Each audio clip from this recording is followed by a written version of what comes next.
தோன்றி மண் தோன்றி காலத்தை முன் தோன்றிய மூத்தக்குடி தமிழுக்கும் வீரம் நேர்ந்த தமிழ் மண்ணுக்கும் என் முதற்கண் வணக்கத்தை தெரிவித்துக் கொள்கிறேன். நாம் இங்கு சுதந்திர காற்றை சுவாசிக்கும் அனைவருக்கும் என் மாலை வணக்கத்தை தெரிவித்து என் உரையை தொடங்குகிறேன். நாம் இன்று 78வது சுதந்திரத்தை கொண்டாட அனைவரும் கூடியுள்ளோம்.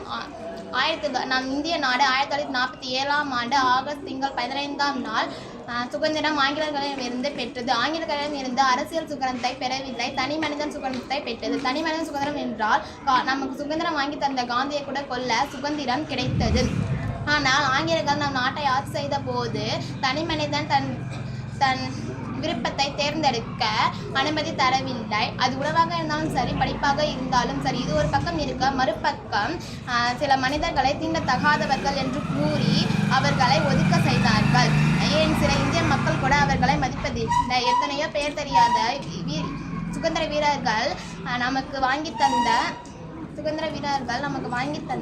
சுதந்திரத்தை நாம் இன்று அனுபவிக்கிறோம். என்று தனியும் இந்த சுதந்திர தாகம் என்று இயங்கியுள்ளார் பாரதியார்.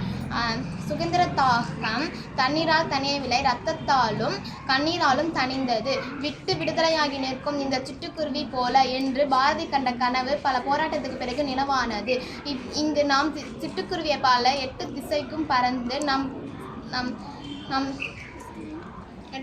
பறந்து நாம் விருப்பமில்லை செய்கிறோம். பற்பல சாதனைகளை படைக்கின்றோம். நம் கனவுகளை நினைவாக்குகிறோம்.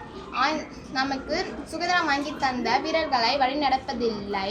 நம்மை மண்ணை காக்கவும் நம் மண்ணையும் பண்பாட்டையும் பாதுகாற்ற வெள்ளையென வெளியேற சொன்னார். ஆனால் நாம் புது கண்டுபிடிப்புகளை கண்டுபிடித்து இயற்கையின் வளத்தை அழித்து கொண்டு இருக்கிறோம். நாம் ஆங்கிலேயர்களின் வாழ்க்கையில் தான் இப்பொழுது வாழ்ந்து கொண்டு இருக்கிறோம். நன்றி, வணக்கம்.